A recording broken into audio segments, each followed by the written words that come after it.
د طائف له شاره څخه محمد رسول الله کوشنیانو پسې راواخیستی. یو ځای محمد رسول الله آرام وکړو د غرمې. چې کله له خوبه څخه راپورته سو د محمد رسول الله په سر باندې وریځ ولاړه ده. محمد رسول الله چې کله وکتل هغه وریځې پر محمد رسول الله باندې سایه کړې ده. جبرائیل علیه السلام فوراً غږ باندې وکړو چې محمده تا ته چې د طائف مشرانو تا ته چې مسعود او حبیب کمې خبرې وکړلې کوم حالات چې و تا ته بیان کو هغه خو الله تعالی واورېدل، لیکن اوس د هغې ملکې خبره واوره. هغه ملکه چې الله تعالی د دنیا د ټولو غرو تسلط هغې ته ورکړی دی. هغه ملکه پر محمد رسول الله باندې آواز کوي او محمد رسول الله ته وایي چې صرف ته ما ته دومره اجازه وکړه، زه هغه ملکه یم چې الله تعالی د دنیا ټول غرونه د ټولو غرو تسلط او واک یې ما ته راکړی دی. صرف ته ما ته اشاره وکړه، زه به د مکې غرونه او داسې د طائف غرونه دواړه سره راولم. د مکې چې کم کسان دي او د طائف چې کم کسان دي دا به ټول تر دغو د غرو په مابینځ کې راولم. لیکن محمد رسول الله ته ګوره دومره تکلیف هم رسېدلی دی.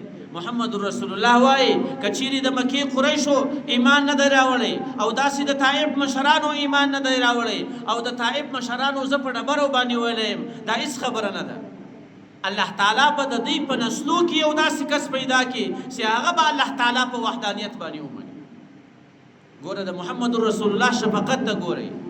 جبرائیل ورته راځي او هغه ملکه چې الله تعالی د ټولې دنیا د غرو واک ورکړی دی هغه وایي صرف اشاره وکړه دا کسان به د غرو په مابینځ کې راولم، ټول به ذره ذره کمه.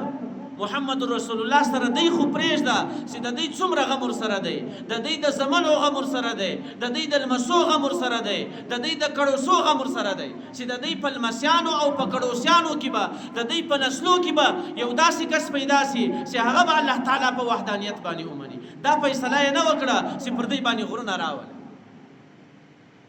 نو محمد رسول الله له خپل امت سره څومره شفقت کړی دی، څومره احسان یې کړی دی.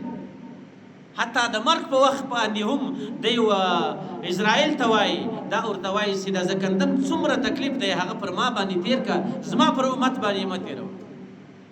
او داسې چې کله قیامت سي حساب و کتاب شروع سي ټول انبیاء اکرام به د نفسي نفسي آواز کوي، یوازې به محمد رسول الله د امتي امتي امتي آواز کوي.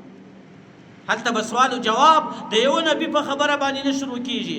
یو نبی دومره نسي کولی چې صرف الله تعالی ته دغه خواص وکړي چې صرف دا حساب او کتاب شروع کړه، دغه خبره به نسي کولی. بیرته به ټول امتونه محمد رسول الله ته راځي، بیا به محمد رسول الله د الله تعالی داسې حمد وایي چې په ټوله زندګي کې هغه کلمات محمد رسول الله هم نه دي ویلي. تر هغه وروسته به الله تعالی ته سوال کوي، بیا به الله تعالی په هغه سخته ورځ باندې حساب او کتاب شروع کوي. نو محمد رسول الله د دین دپاره څومره غټې قربانۍ ورکړې دي. د هغو قریشو او د مشرانو یې د هغو خیال خو هېڅ ته پرېږده، د هغو د زمنو خیال ورسره و، د هغو د لمسیانو خیال ورسره و، د هغو د کړوسیانو خیال ورسره و.